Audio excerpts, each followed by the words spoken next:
What is going on, guys? Welcome to the Reformed Reader, the channel where we review different forms of media through the lens of a Christian who is under the authority of the scriptures. My name is Josh, and today we're going to be doing a book review of Fang Gloria by A.M. Wiley. Now, before we jump into the review, let's first go over what is this book about. The Night Stalker news team make their living chasing the supernatural and exposing the world's strangest horrors. When they receive a desperate letter from a small-town teen claiming she's turning into a vampire, they expect another hoax. What they find instead plunges them into a world of secrets and shadowy forces. Who is Gloria? A terrified girl begging to be saved, or a monster waiting to rise?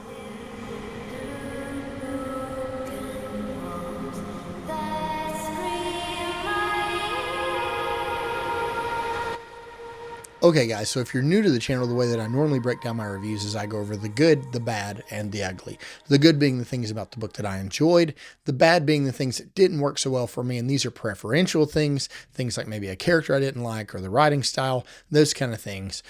But then I go into the ugly, which is what could be some sin that is steeped into this work that might hold a Christian back from picking it up? And I break that down into 5 categories. But before we jump into any of that, I want to first just sort of preface all this by saying that this is technically a sequel to A.M. Wiley's The Heart Taker. And now what I mean by technically a sequel is because this isn't exactly book 2. I would say you could probably read this book as a standalone. As a matter of fact, I think Mr. Wiley has even said that you could read this book as a standalone. There's enough information there that you won't be lost, obviously, but there's certainly going to be some aspects that you're going to be missing out on if you have not yet read The Heart Taker. So before we jump too far into it, just my personal opinion, I would most certainly read The Heart Taker first. I think there's too much going on there for you to just jump into it and be like, yeah, that was good. I think if you read it as it is, you're certainly going to have a good time. So I think that you certainly could read this as a standalone, but I most certainly think that your experience will be elevated if you have read The Heart Taker first. So I highly recommend picking up The Heart Taker first, because then you can kind of see our origin story of our Night Stalker crew. So without any further ado, let's go over the good. So what are some things about this book that I enjoyed? The characters. The characters are great. A.M. Wiley's character work is fantastic. He does such a good job of doing this sort of coming of age story, but also tying it with a supernatural sort of thriller and mystery. It's always fantastic. Every time I pick up one of his books, I'm always excited to dive into some of these characters. His character work is phenomenal. Also, I always love that it sort of brings that nostalgia for those classic horror movies, those classic 80s movies like The Lost Boys. So without me going any further into it, if you guys are looking for a very condensed explanation, if you guys like the movie The Lost Boys, you're going to love this book. It is fantastic. So spoiler alert, I really, really enjoyed this book. But yeah, the characters are great and the setting is great. But the plot, it's that vampire story that I didn't know that I needed, which is odd because I was honestly looking for a good vampire book recently. And I've got a few on my radar. They're a little bit thicker and I kind of want to jump into them at a different time of year. I know that might seem silly, but that's just me. I do ridiculous things all the time. So I was really looking for something that was like that great palate cleanse, that slump buster, and he never fails to exceed those expectations.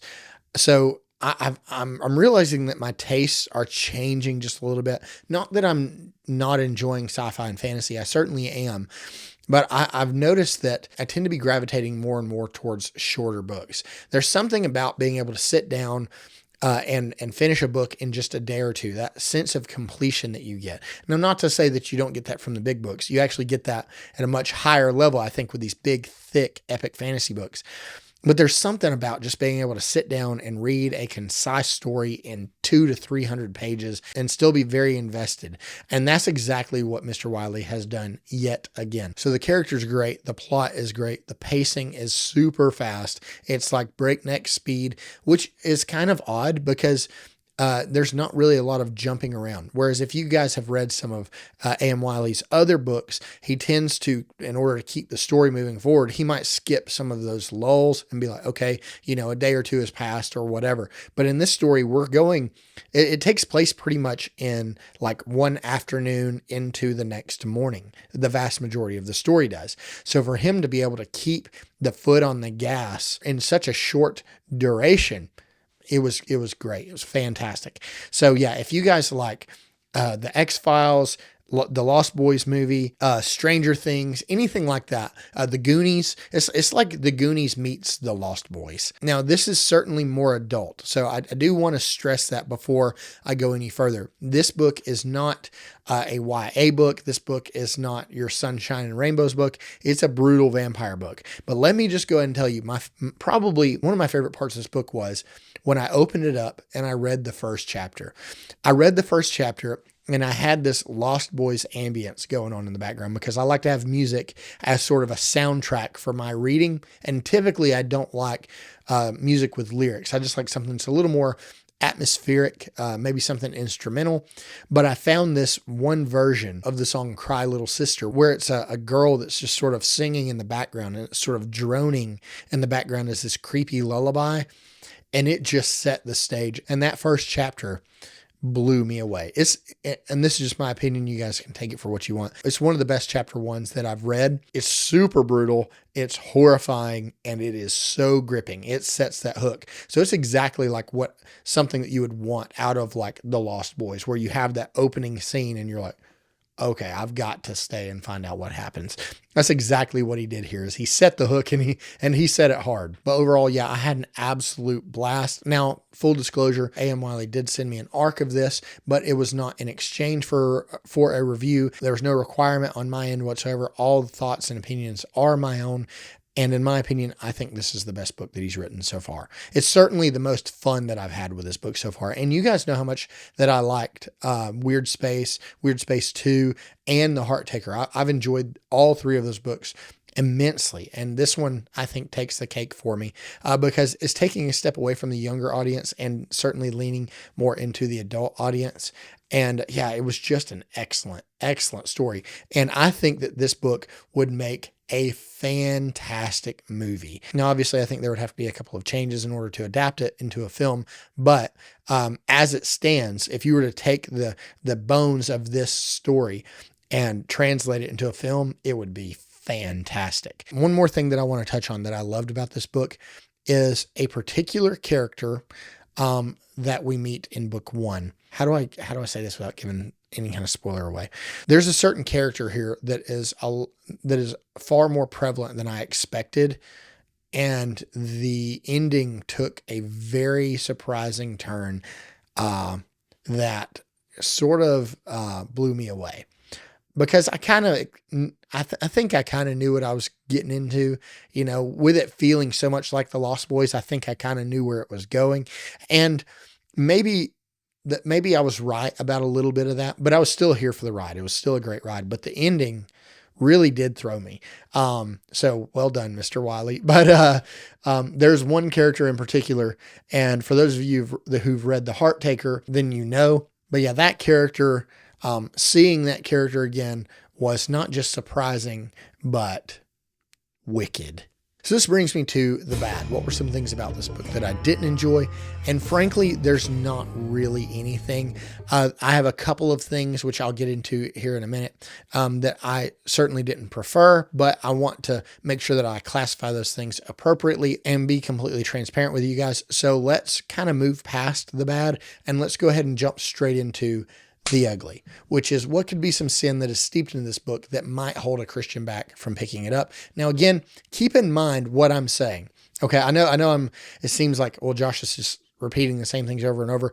I am making the statement that maybe there's things in this book that could come across as sinful to a Christian. And so I want to inform the Christian that there's certain elements in these works that might hold individuals back from picking it up. This is in no way a blanket statement, but I do just want to preface that because I don't want people to think, well, okay, he's telling nobody to read this or he's telling everybody to read this. That's not the case. In this particular section, I'm just trying to give you guys content warnings. So know that ahead of time. Now, with that being said, let's jump into category 1, which is violence and brutality. Now, for violence and brutality, I am going to give this an 8. It is brutal. It is violent. It is a very violent, very brutal vampire story. Again, if you've seen The Lost Boys and you didn't have an issue with that, you won't have any issue with this.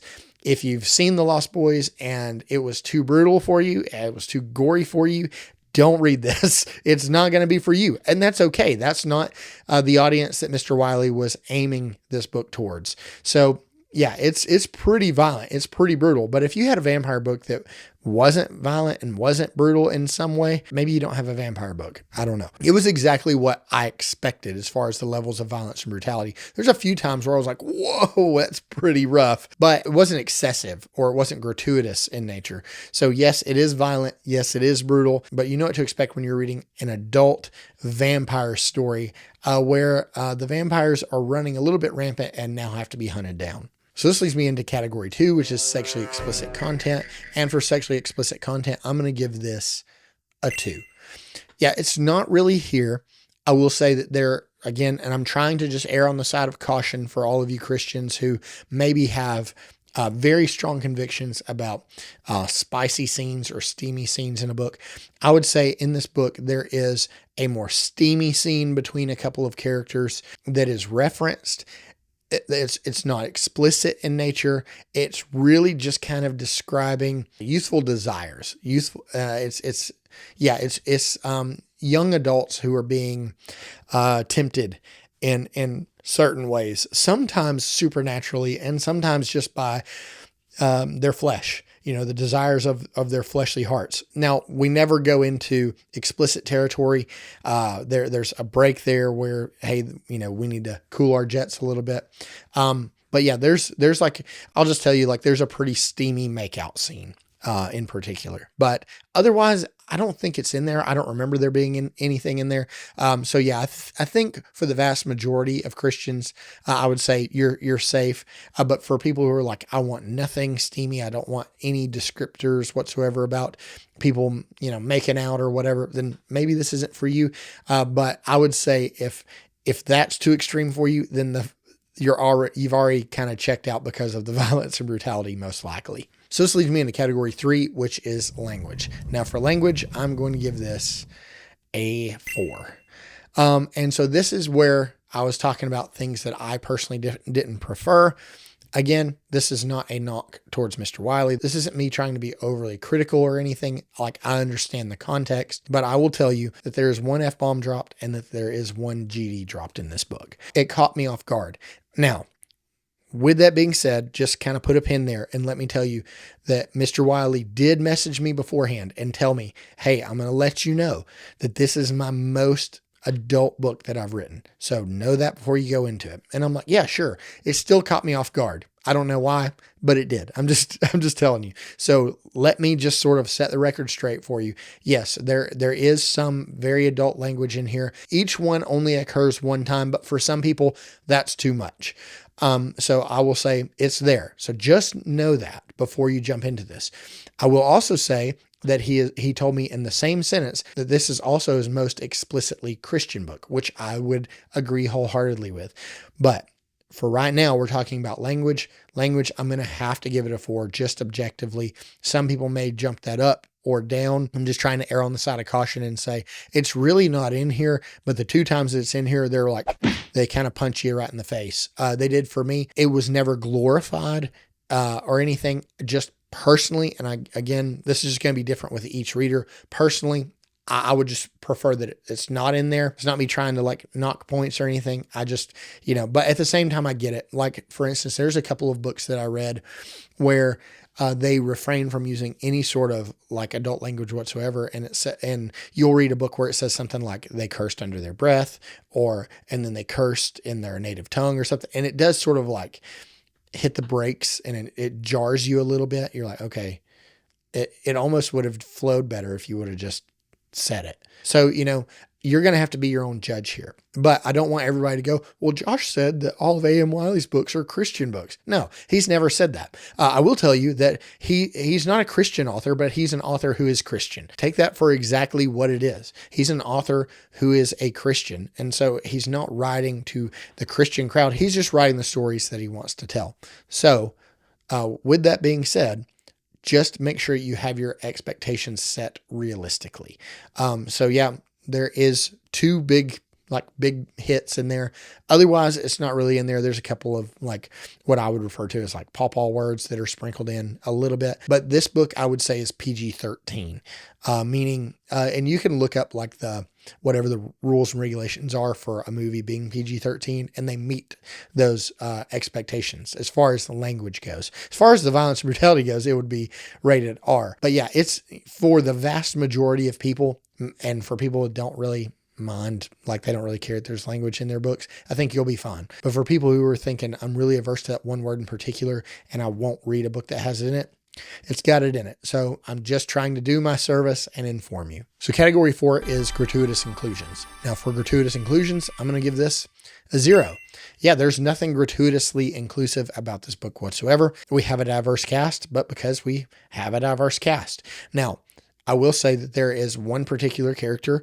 It's a vampire who doesn't necessarily have a sexual preference one way or the other, but that isn't glorified. This is a creature of the night, a creature of depravity. So, take that for what it is. I know, again, some people are like, nope, I don't want to read anything that contains that whatsoever. But then I know a lot of people that are like, that doesn't bother me at all. It didn't bother me. For any of you who are recurring viewers, you guys kind of know where I stand on that, and it didn't bother me. So yeah, take that for what it is, but I didn't think it was gratuitous in nature at all. And the final category is going to be dark themes. Now for dark themes, I'm actually only going to give this a 2.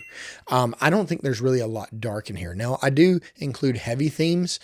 I wouldn't say there's heavy themes in here. I would say there's real themes in here. I would say there's contemplative themes in here. I would say there's weighty themes, but not necessarily heavy.